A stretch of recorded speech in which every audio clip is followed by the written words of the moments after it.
I observe in the systematic Chinese penetration of Europe not merely a wave of investment, but one of the most sophisticated conquests in world history. What has unfolded over the past decade in German ports, Italian companies and Greek infrastructures exceeds all historical precedents of colonial expansion, and documents a new form of seizure of power, conquest through capital rather than cannons. The irony is unparalleled.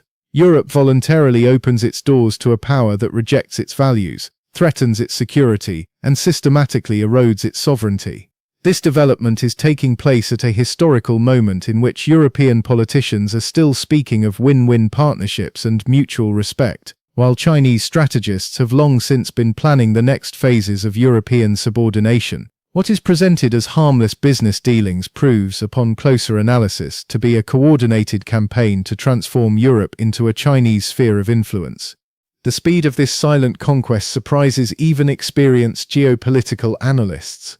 Within 2 decades, China has transformed itself from a marginal actor in Europe into a power that controls critical infrastructures, owns technology companies, and influences political decisions.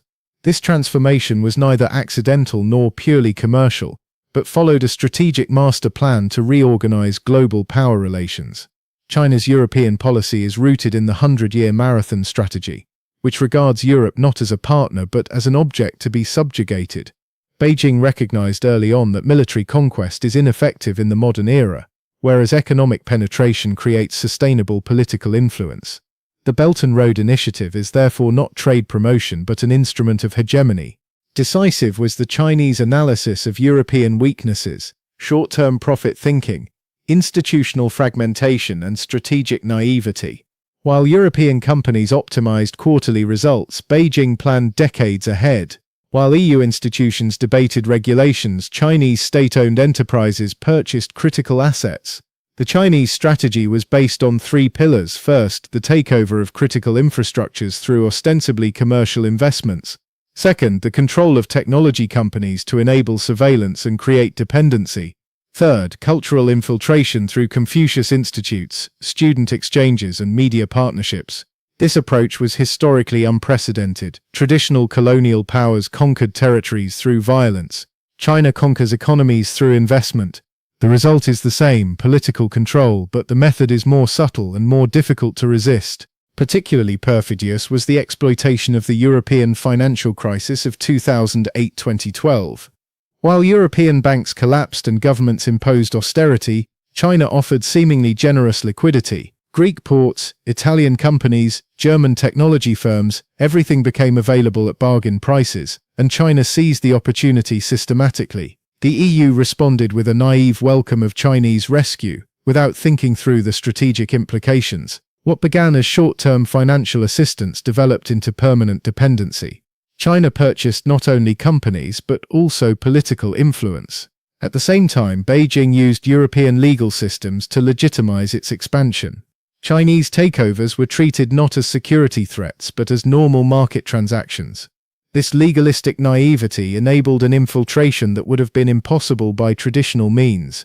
China operates as a strategic colonizer that systematically exploits the weaknesses of open societies in order to build closed networks of influence. Beijing's approach combines state capitalism with intelligence coordination, thereby creating advantages that democratic market economies cannot counter. The Chinese takeover strategy follows a clear pattern: identification of system-critical assets, financial sweetening of owners, full acquisition with initially European management, gradual Sinicization of corporate policy. In the end, European brands stand under Chinese strategic control.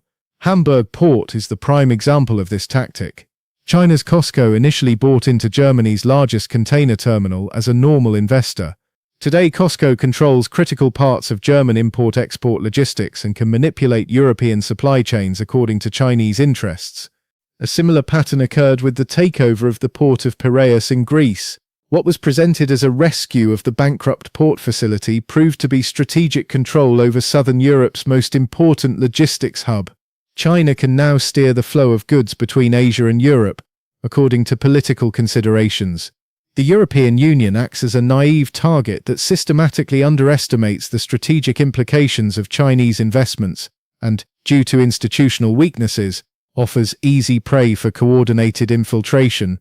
Brussels' reaction to Chinese expansion oscillates between welcome and weak regulation, without ever grasping the full dimension. Particularly problematic is EU fragmentation, which China systematically exploits. While Brussels drafts abstract strategy papers, Beijing negotiates bilateral deals with individual member states. Italy signs Belt and Road agreements. Hungary imports Chinese surveillance technology. Germany permits Chinese 5G infrastructure. This fragmentation is structural. 27 national governments have different interests and weaknesses that China can address individually. Greece needed port modernization. China delivered, with political strings attached. Italy required infrastructure investment. Beijing offered Belt and Road membership. Germany sought access to the Chinese market. China purchased German robotics champions. Germany presents itself as a conflicted hegemon that oscillates between the economic advantages of cooperation with China and the strategic risks of dependency on China. Berlin recognized the security implications of Chinese penetration late, but due to economic entanglement cannot react decisively. The German automotive industry perfectly illustrates this dilemma. BMW, Mercedes and Volkswagen are massively dependent on Chinese markets and therefore cannot support anti-Chinese policies. China uses this dependency as leverage to influence German foreign policy. At the same time, German technological openness enabled Chinese takeovers of critical companies.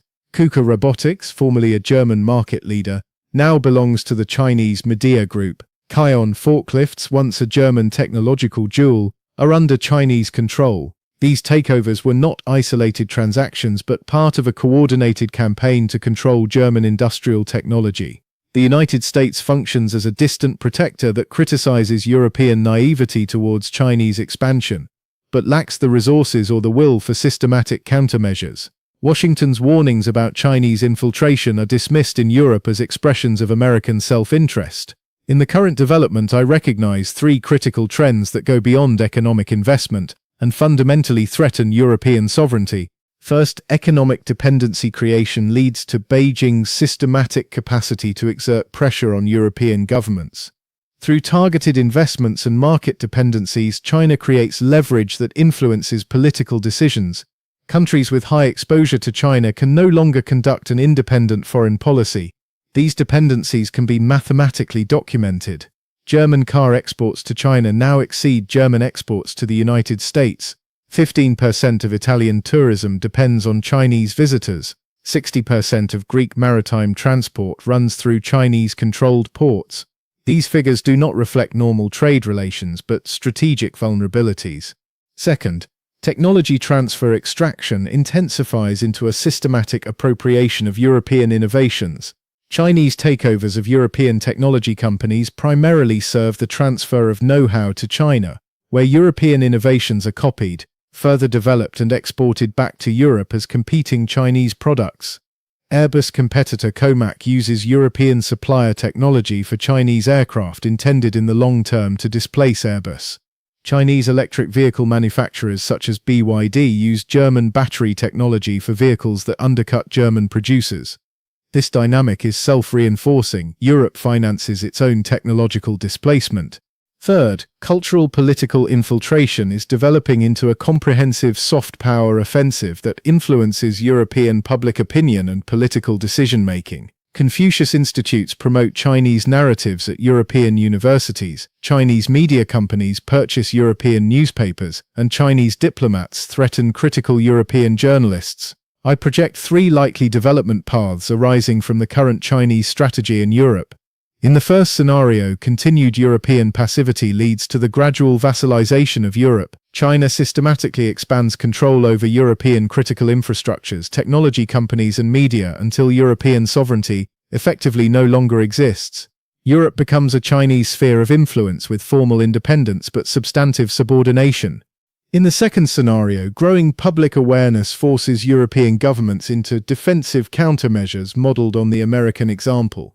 The EU implements foreign investment screening, restricts Chinese access to technology, and reduces critical dependencies. This late reaction slows Chinese expansion but cannot eliminate dependencies already created.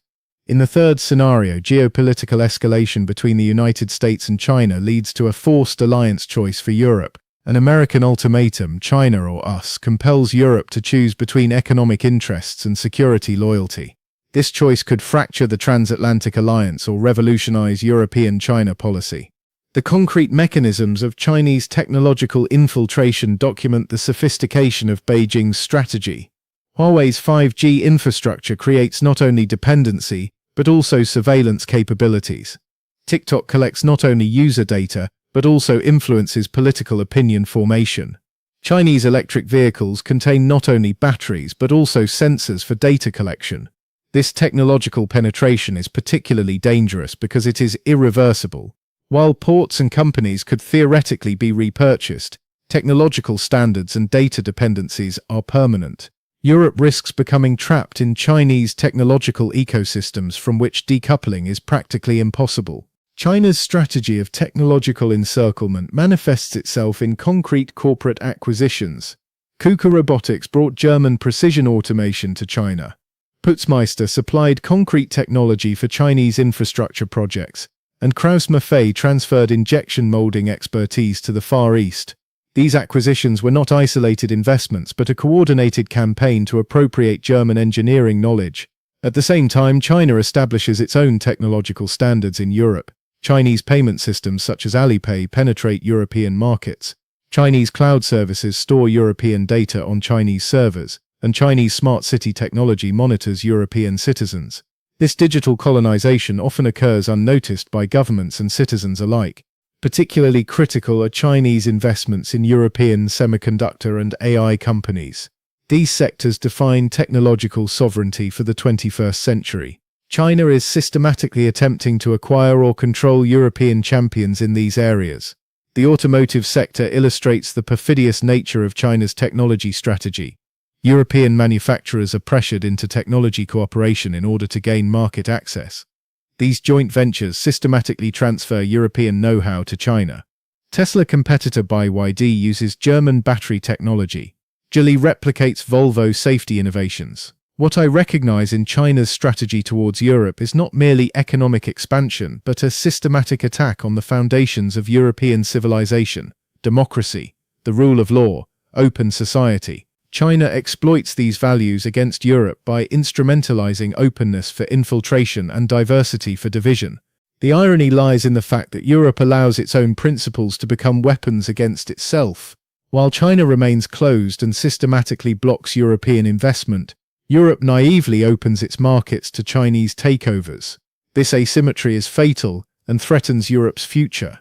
The coming years will show whether Europe has the courage to correct course or whether it completes the path into Chinese dependency. The alternative is not isolation, but reciprocity. Europe must link Chinese business opportunities to Chinese openness for European companies. China's silent invasion can still be stopped, but the critical window is closing rapidly. Europe must choose between short-term profits and long-term sovereignty, a historic decision that will determine the fate of European civilization